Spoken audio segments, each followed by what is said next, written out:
Hello everyone, আসসালামু আলাইকুম। Welcome back to my channel. আজ আপনাদের জন্য নিয়ে আসলাম বিফ কোরমা রেসিপি। গরুর মাংস দিয়ে খুব সহজেই কোরমা তৈরি করতে পারবেন। আর এই কোরমাটি খেতে কিন্তু খুবই অসাধারণ আর তৈরি করতেও খুব কম সময়ের প্রয়োজন হয়। তো আশা করি আজকের কোরমা রেসিপিটি আপনাদের কাছে ভালো লাগবে। আমি একদম সহজ উপায়ে কোরমা রেসিপিটি দেখিয়েছি। তো চলুন তাহলে মূল রেসিপিটি দেখে আসি। প্রথমে কোরমার জন্য একটি মশলা তৈরি করব, যার জন্য এখানে 1/4 কাপ চীনাবাদাম নিয়ে নিয়েছি আর 2 টেবিল চামচ পোস্ত দানা নিয়েছি, 1 টেবিল চামচ কিশমিশ আর 2টা পেঁয়াজ আর 4টার মতো কাঁচামরিচ। এগুলো সব ব্লেন্ড করে নিব। এই তো এগুলো ব্লেন্ড করে নিয়েছি। আমাদের মশলাটা রেডি হয়ে গিয়েছে। এখন মাংসটাকে ম্যারিনেশন করার পালা। এর জন্য আমি এখানে 1.5 কেজি গরুর মাংস নিয়েছি। এর মধ্যে এখন 1 টেবিল চামচ রসুন বাটা, 1 টেবিল চামচ আদা বাটা, 1 টেবিল চামচ লবণ আর 1.5 কাপ লিকুইড দুধ দিয়ে দিব।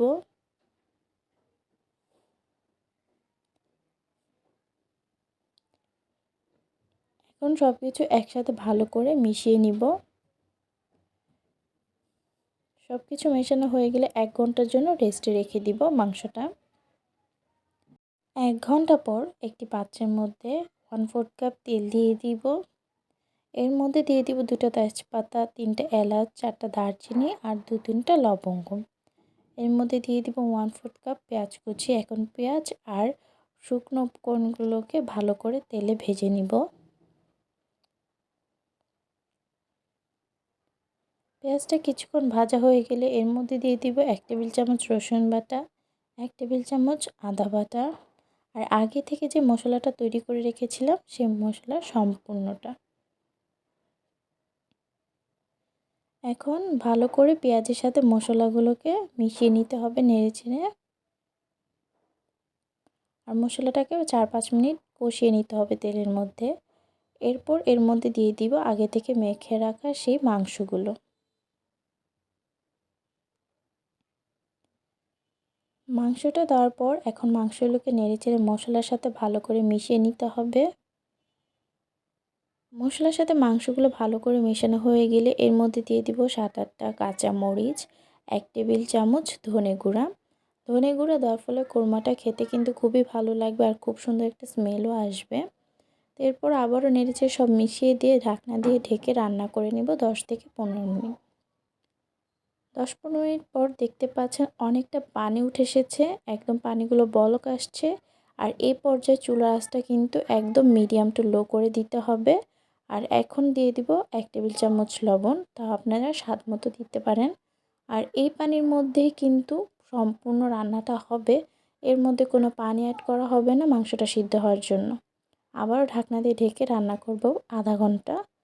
আধা ঘন্টা পর দেখতে পাচ্ছেন পানিটা কিন্তু একদমই শুকিয়ে গিয়েছে আর এখন কিন্তু একদম গ্রেভিটা মাখা মাখা হয়ে গিয়েছে। আমাদের কোরমাটা কিন্তু প্রায় তৈরি। এখন এর মধ্যে দিয়ে দিব 1 টেবিল চামচ ঘি। ঘিটাকে নেড়েচেড়ে মাংসের সাথে ভালো করে মিশিয়ে নিব।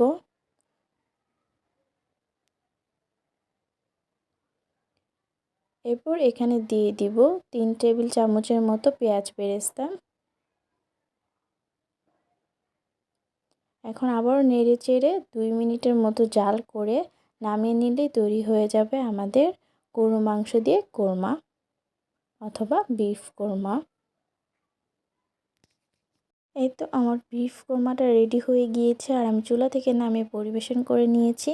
আশা করি আজকে সহজ এই বিফ কোরমা রেসিপিটি আপনাদের কাছে ভালো লেগেছে। যদি আমার কোরমা রেসিপিটি আপনাদের কাছে ভালো লেগে থাকে তাহলে অবশ্যই লাইক, কমেন্ট অ্যান্ড শেয়ার করে দিবেন। আমার চ্যানেলটিকে সাবস্ক্রাইব করে দিবেন এবং আমার ফেসবুক পেজটিকেও ফলো করে দিবেন। আর দেখা হবে নতুন কোনো ভিডিওতে। ততক্ষণ ভালো থাকুন, সুস্থ থাকুন। আল্লাহ হাফেজ।